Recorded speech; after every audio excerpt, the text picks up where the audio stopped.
Good morning, students. I am Asutosh Ranjan, science teacher from Modern English School, Biharsari branch. Previously, I have discussed about permanent tissue and their one type, that is meristematic tissue. It was my second lecture about the tissue. Today I am going to discuss next plant tissue, that is complex permanent tissue. Permanent tissue and their types: simple permanent tissue and complex permanent tissue. So this is the third lecture for the tissue chapter. So first of all, I will discuss about simple permanent tissue. Simple permanent tissue.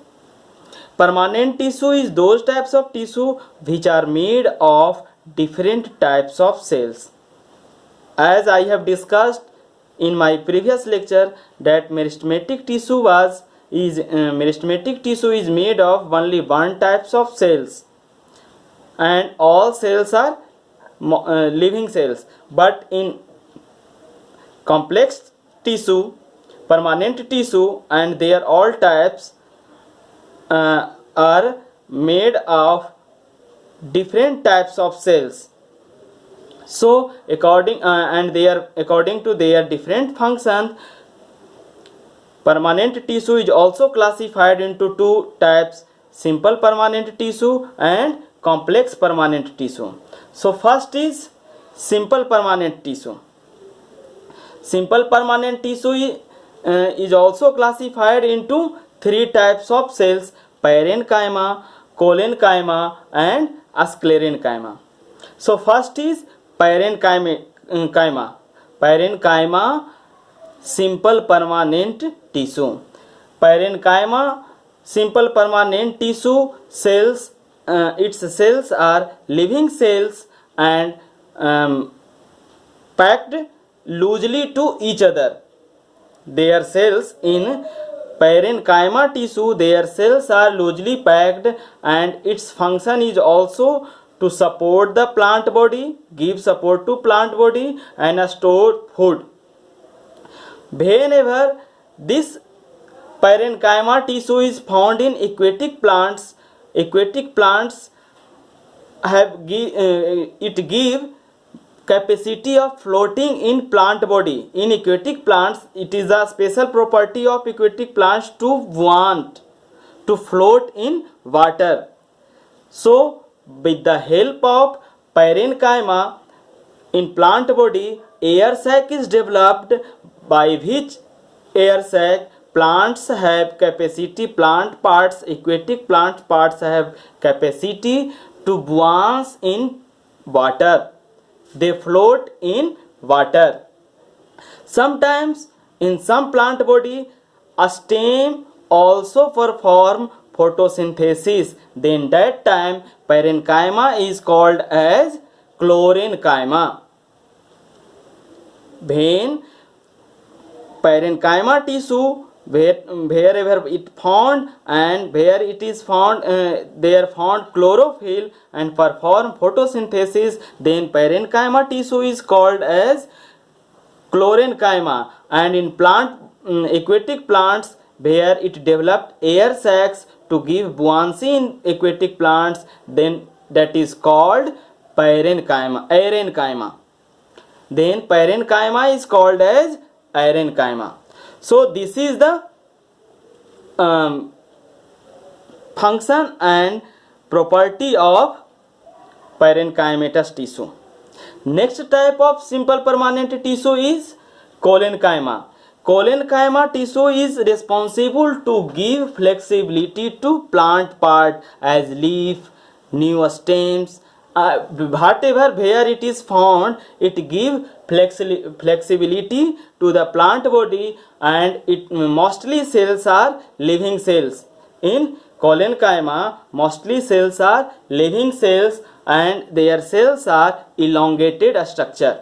It is found in leaf and stem of plant body, and due to its flexibility, plant parts can be bent easily in different directions. So this is the function of collenchyma tissue. Next simple permanent tissue is a sclerenchyma.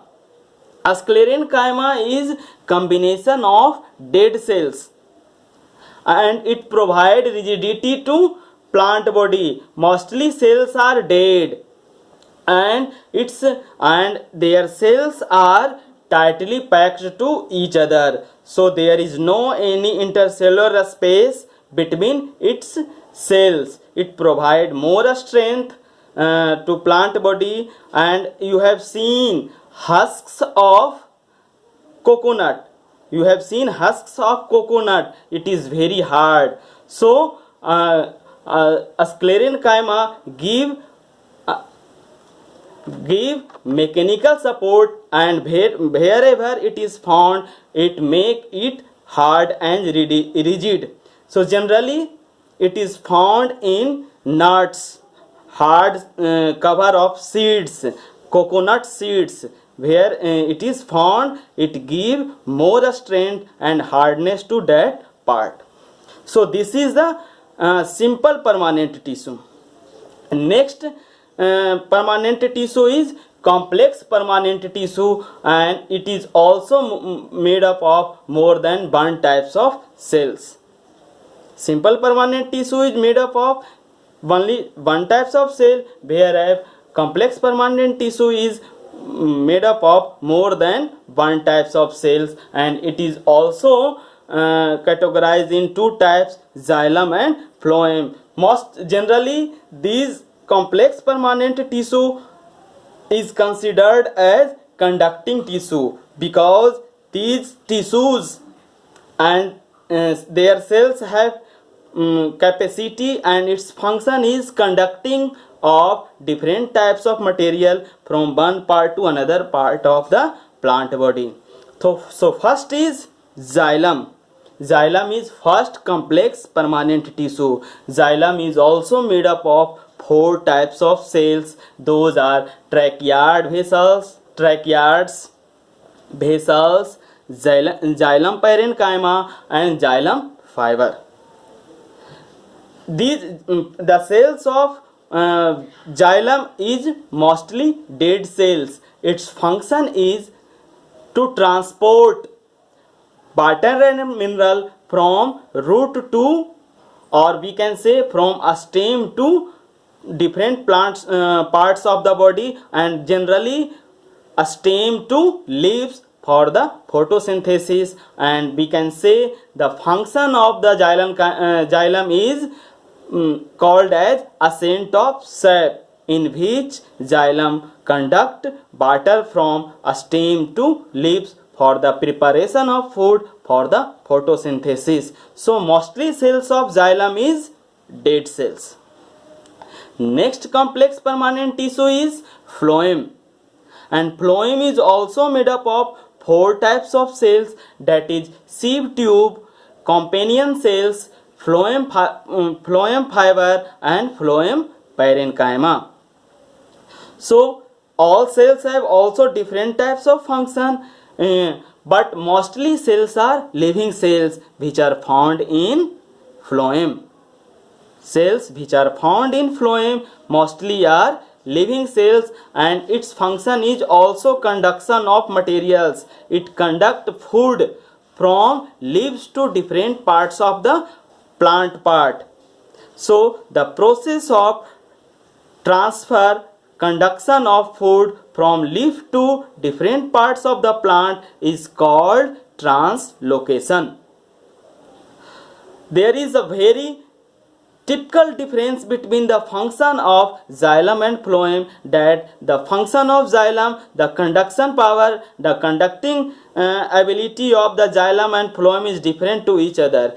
As in conduction of water and mineral in xylem is unidirectional, means only water and mineral is conducted towards the root to the leaf, but in phloem food is transported in different directions in plant body. So in phloem conduction of material is multidirectional, whereas in xylem conduction of material is unidirectional. So these are some features of plant tissue. It was my third lecture about plant tissue. In my next lecture I will discuss about animal tissue, their types and their function. For today that's all. Thank you. Have a nice day.